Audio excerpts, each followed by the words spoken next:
a couple minutes after the hour, so we're going to go ahead and get started with today's Lunch and Learn. Again, if you just joined us, my name is Jordan Teal. I'm with MGMA. I am a senior account manager with the organizational membership team. One of the many benefits of organizational membership is you receive a full support team, first and foremost being with a dedicated account manager like myself. We know many of you are familiar with our data products. So our goal today is really to highlight the key benefits of what your organization can gain by being organizational members with us.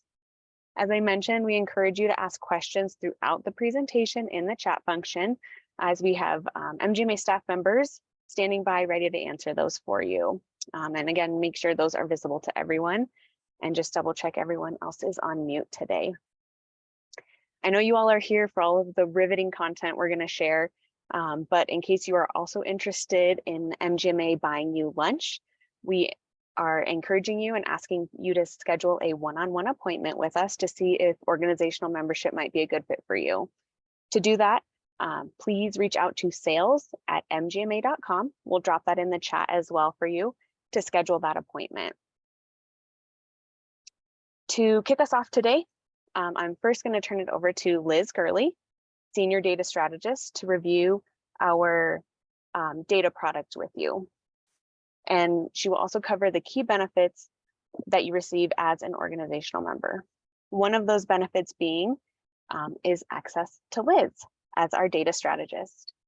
Liz was a previous practice manager for 15 years and is experienced in using MGMA benchmarking data to identify KPIs and implement data-driven decisions into your organization and practices.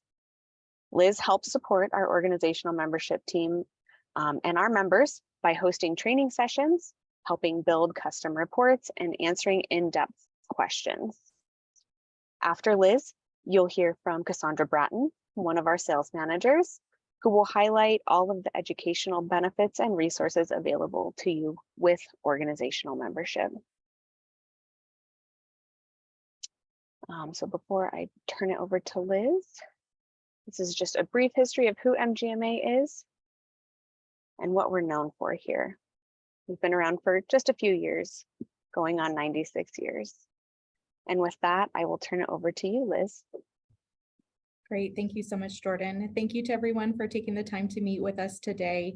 As Jordan mentioned, my name is Liz Gurley. I'm the healthcare data strategist here at MGMA, and I help support organizational members with any and all things related to data. I'm a direct resource provided through organizational membership. I'm going to take some time to go through some of our information as it relates to data, benchmarking as a whole, all of the fun part of that today. Certainly, if you have any questions, you can drop those in the chat. As Jordan mentioned, we have colleagues of ours that are available to answer some of those questions. And you can also sign up for a one-on-one to meet with us as well. So kicking off here, starting with this first tile, I really wanted to mention benchmarking and why benchmarking is important and how the data plays into that benchmarking. Also, as Jordan mentioned, I was a practice manager for the better part of 15 years. And in my previous roles in previous life before MGMA, I would use the data all the time. So I would take that data to drive organizational changes with the organization that I worked with and really optimizing my practice and our performance. The data helps support me, obviously, in that way. It helps, first of all, determining what is the baseline. So if I am doing comparisons in how I compare to my peers and practices alike, the data helps support that baseline to know where I'm starting from. From there, taking that data and saying, you know what, there's some areas that I have that I need some improvement on. And what are other practices alike? What are they doing so that I can have some goals set internally for myself, known as key performance indicators, KPIs, or even key result areas, or KRAs, as we know those to be. It definitely gives us a competitive edge. So once we've determined kind of what those goals are, where we fall within the industry standard, and those goals of looking forward and how I can make some improvement, it then allows, again, for that competitive edge for me to say I'm actually doing better than some of those peers. And I've made some changes that have allowed me to perform at a higher performance. Just some key points that we're mentioning here. So we talked about competitive edge, faring in the marketplace, improving patient and staff experiences. If we are benchmarking things such as wait times in our waiting rooms, that's allowing us to help with our patient experience and improving in that matter. I always like to say when it comes to data, we have something for everybody. So there's lots of different data sets that you're going to hear me talk about here in just a few moments, and lots of benchmarks within those data sets. All right, next slide, please. So to talk a bit about data and how we got to where we're at today, I wanted to give you some information on the history. So for those of you that are familiar with data and how we've collected and have been here for quite some time, we started in the 80s with survey participation in the sense of publishing that via books. So we would have a book that you could purchase from MGMA. It was a very manual process. You're looking up different tables throughout that book, trying to determine how your practices fare, again, within that industry standard. Keeping up with technology, in the 90s, we released a CD version of those tables that were previously in books, allowing for you to have a bit more access to that information. So it was all housed on a CD. You could purchase the CD, pop that in, and be able to export reports from there. Certainly that did not come without challenges. We were pretty limited in terms of what was published on the CD and being able to access that data. That led us to 2008, where a web-based platform known as DataDive was released. This allowed for members and data purchasers to be able to go on to this web-based platform, pull that data and have it in a more immediate way of having, or a more immediate fashion, if you will. It also allowed for more filtering capabilities. So you were able to kind of slice that data to what would best fit your organization, giving a more apple-to-apple comparison or more alignment.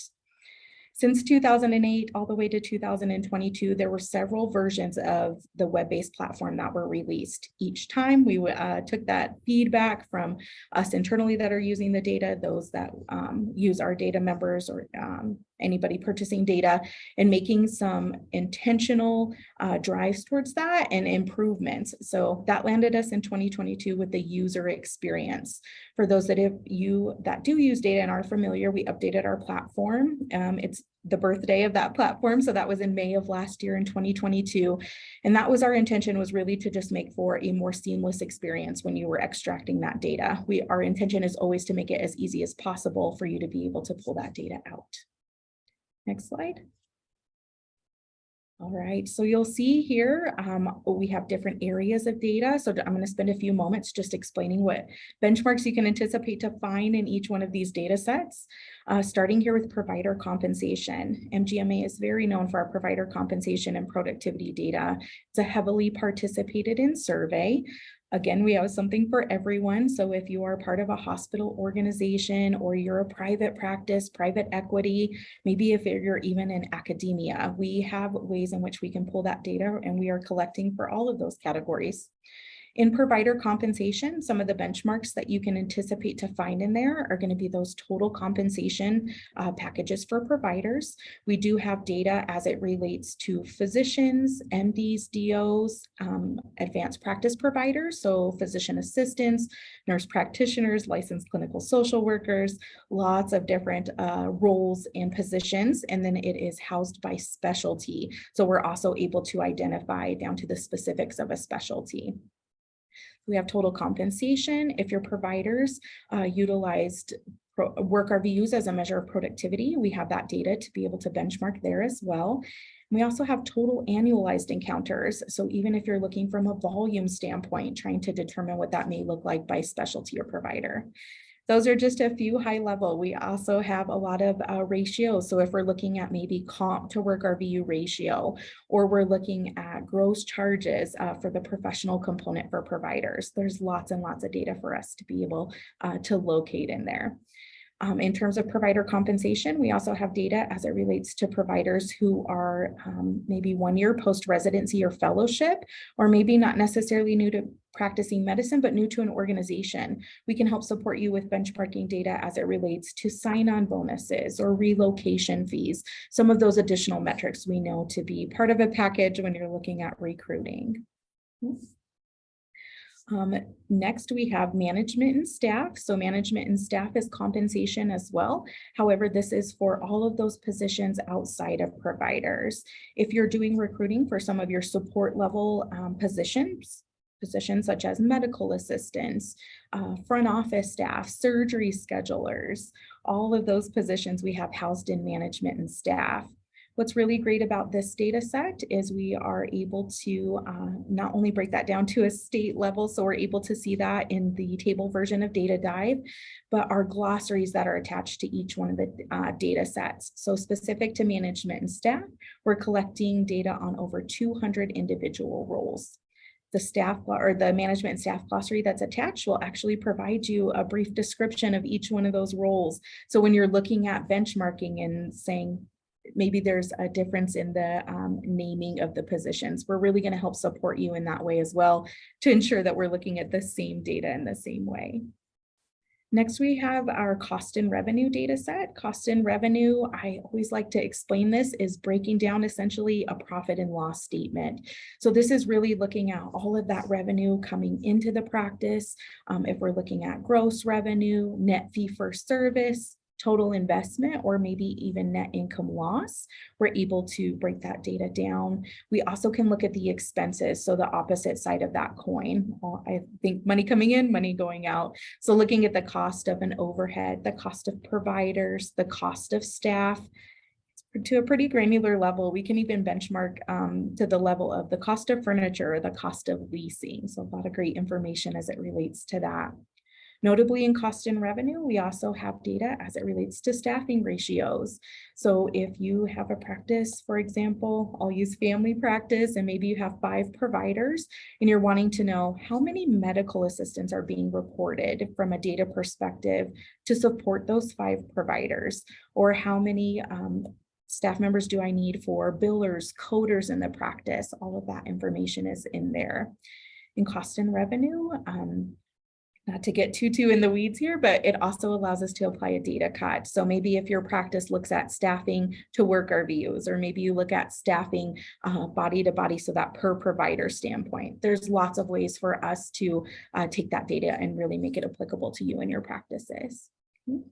Next, we have practice operations. Practice operations focuses on the overall structure of the practice from a scheduling standpoint.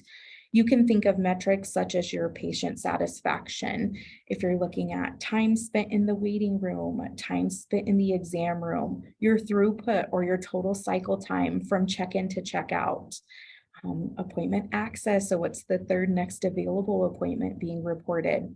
Your no-show rates, so all of that related to the schedule, especially for scheduling optimization. We know that that's something that you all probably look at pretty frequently. We also can identify turnover and hire rates by position and patient portal utilization. So not only are the patients logging into a portal system if that is offered to them, but in which ways are they utilizing that portal system?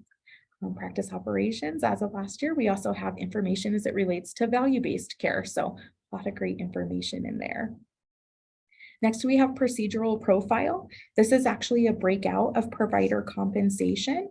This is allowing those providers that are submitting their data to us in provider comp to also submit their data to us as it relates to CPT billing and coding. Oftentimes when we have organizational members reach out to us and say, hey, we're looking to generate some more revenue, or we're looking for an additional revenue stream, procedural profile is a great place for us to start.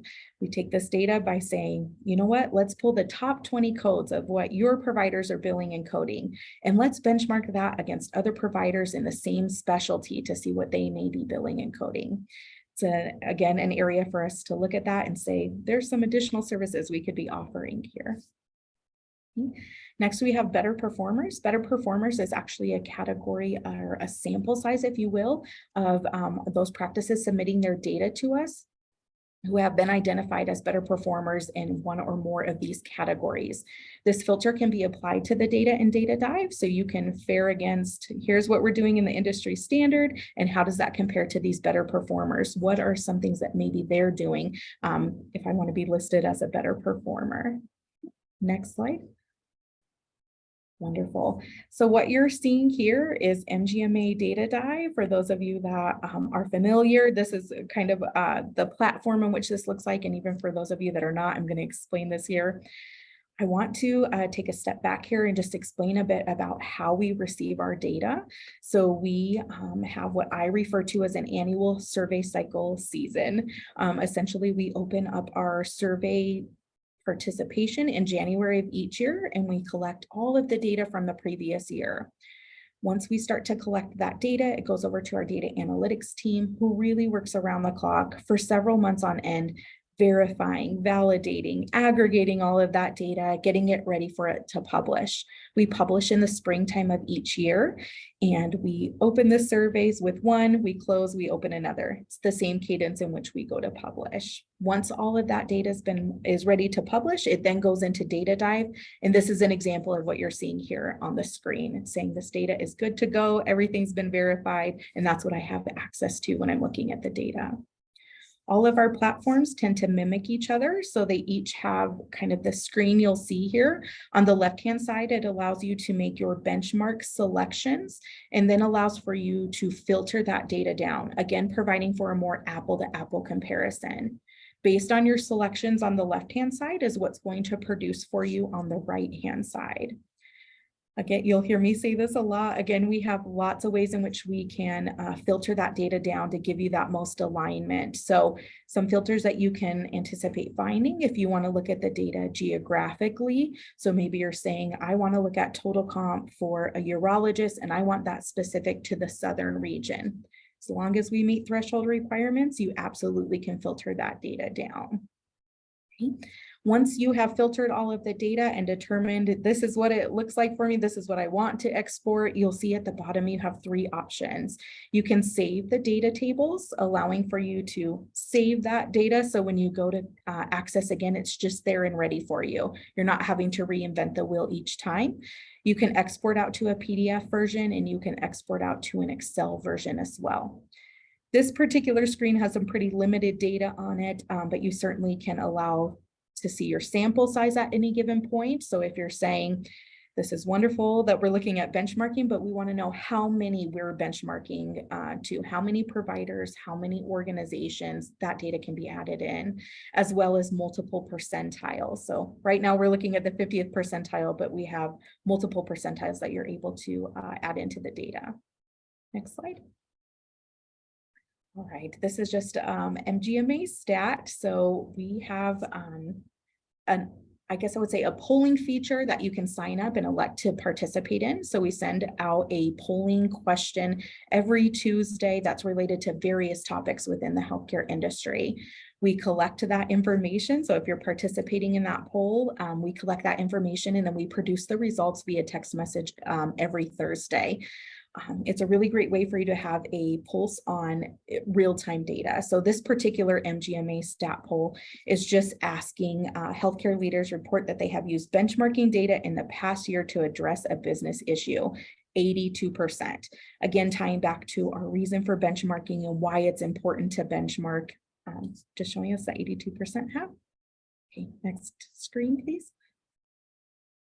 All right, so there's lots of features that I have talked about Data Dive. I know certainly it can be overwhelming as an organizational member. I help kind of take that data and operationalize it for you. So when you're looking in there and going, there's so much data, how do I break this down and really make this applicable to my practices? That's my entire role, and I'm here to support you in that way. So custom reports and tools, we've talked about just again, the data that's shown to us in tables, but we also have an advanced side of Data Dive. As part of organizational membership, you have access to all of these custom reports and tools. Some good examples of this and digging a little bit deeper into the data, you can think of it as taking it a couple steps further. Are maybe some work RVU and total compensation scatter plot graphs. It's where we can upload some of your data and put that onto a graph that shows where all of those other participants, where they're falling within those particular metrics. It's a nice visual to show you, hey, my provider may be an outlier. There may be a very good reason as to why, but visually it's showing you where your providers compare. Also in custom reports and tools, some other things to mention, we have some trending reports, so we can pull trending data that's going to show us year-over-year variance in any of those particular metrics. We also have some custom specialty reports. So in terms of staffing ratios, this is where I see it a lot. If you have a practice and maybe it's shared or you're sharing your staff with multiple specialties, we can actually aggregate that data together and create a custom specialty for you that's a little bit more reflective of the services that you all are offering. And in terms of percentiles, so we have some standard percentiles that we offer, but in custom reporting, the data can actually be extracted for you anywhere from the 10th to the 90th percentile. So if you're wanting to look at a more broad range of that. All right, next screen here, please. Wonderful. So thank you so much for allowing me to take the time to explain some of what Data Dive has to offer. As I mentioned, and you heard me say various times, there's a ton of data in there. There's something for everybody. There's a lot of filtering that can allow to make that specific to your practices. With that, I'm going to hand this over to Cassandra Bratton, who is my colleague here from the sales team. She's going to go over membership and all of the additional offerings that we have with MGMA. Thank you. Thank you, Liz. Hi, everyone. As Liz mentioned, benchmarking is imperative to running an efficient practice. We've also found that groups that benchmark, as well as have unlimited memberships for further education, run a much more successful practice, also causing less turnover. A few years ago, we combined the two, data and membership, which is now what we call organizational membership. Today, I'm going to go over a few of those features, such as educational resources, career advancement, networking opportunities, and member savings. All of those member benefits can be viewed via the MGMA website, which brings us to the next slide. Here you'll be able to look at some of those practice resources, and because it's unlimited and it is customizable, you'll be able to navigate the website across the top black banner that you're seeing here. On the next slide, you'll see where we have different resources that are available to every member. So this portion here on the next slide, please. This portion here will show you some of those most loved, most utilized resources. I'd like to highlight some of those practice management tools that we have that can help you streamline your practice operations. We have really great regulatory and compliance guidance as well to kind of keep you informed about the latest regulatory changes, compliance requirements, and industry guidelines. You'll also see some human resources and staffing to support, make sure you're more effective in your human resource leadership and management. These are just a few of the examples of the practice resources that are available, so please do reach out to sales@mgma.com if you'd like to learn more about these. The association does frequently develop and update the resources to address any evolving needs that come up or challenges that are being faced by healthcare professionals. On the next slide, we're going to look at some of the education that we offer. So again, you're able to toggle up here on the black. Through the education program, we can help you retain and motivate your employees, ensure that your regulatory compliance, and support professional growth of your staff. The next slide is going to show some of the surrounding bodies of knowledge that we form all of our education around. There are 6 of them, which are listed here. These are designed to meet the needs of medical practice practice managers at various stages of their careers. From entry level to seasoned professionals, you'll find something here that's going to develop a certain portion of that practice management for you. On the next slide, if you would like to maybe give a little bit more education to everyone across your organization, we have what we call Ed Plus. It's an additional enhancement to your membership.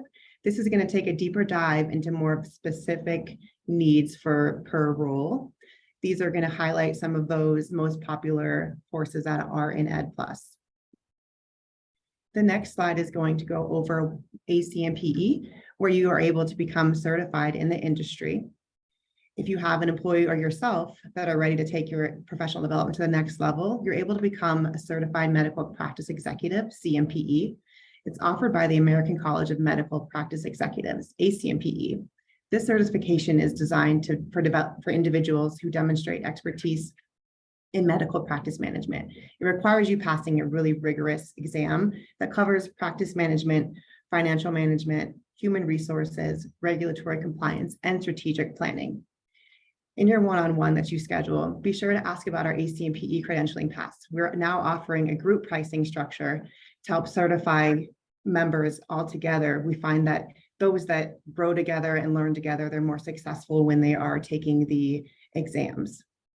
Currently, we have more organizational members now who are furthering their education while working together than the ones that do it solo. So we definitely recommend having as many people as you can in your group. get together and do the studying and work through the exam together. The next slide is going to go over a huge part of MGMA is the networking. So we have a couple of conferences coming up. So in June, we're going to have our summit conference. It's all virtual, which just recently we've extended to all organizational members. So if you're an organizational member, you'll have access to be able to go in and look online at all of the content that's available in the summit conference. And if you're looking for a way to get out of the office and travel a little bit, we are also having our leaders conference coming in October, the 22nd through the 25th, and that'll be in Nashville. You'll also receive great discounts as an organizational member to any of these events. So make sure you ask questions around that too, because we do have some great options there for organizational members. The next slide is going to go over advocacy. So on the website, again, you're able to click through, and advocacy is an option on the Black banner. This is going to help make sure that your group is reducing those regulatory burdens, promoting those fair reimbursement policies that we're all looking for, and it's going to help foster an environment that is going to help you support or help you deliver a high quality of patient care. The next slide is going to show our great Washington, D.C. team. They're dedicated to fighting for you so you can focus on your day-to-day operations. They're going to be the ones that are going to engage with lawmakers, government agencies, and stakeholders. We work really hard here to shape healthcare policies and regulations in a way that benefits you as our members, as well as the healthcare industry as a whole. The next slide is going to go over some of those cost savings, member saving programs that we have at MGMA. This is available to any member, so it's an option for you to get savings for your group, whether it's through Best Price, through MGMA Scrubbin, or we now also offer a credit card as well. And that's a business credit card, so it's not tied to any personal finances. And my last slide, I would like to thank you so much for your time today. I really appreciate you going over some of these benefits that can make your practice a better place to work. If anything that you've seen here today piques your interest, please reach out to sales@mgma.com, set up a further time to navigate how these resources may work for your group. All right. Thanks, Cassandra and Liz. We hope you all learned something new about what organizational membership offers here at MGMA. Again, if you have any questions, we really encourage you to schedule a one-on-one appointment so we can get to know you a little bit better and answer those questions a little bit more in depth than we can here in the chat. So again, that is sales@mgma.com, available in the chat function there. We'd love, again, after that one-on-one for MGMA to buy you lunch. So please reach out and schedule with our team. We're looking forward to connecting with you. And again, we want to say thank you for your time today, for joining us to learn a little bit more if this might be a great solution for your practice. Thanks all for your time and have a great rest of your day. Oh, one thing I did want to mention, this was recorded. So if you did want a copy of that, again, reach out to sales@mgma.com and we would be happy to provide you with a copy directly to your inbox as well. Thanks again, everyone. Bye-bye.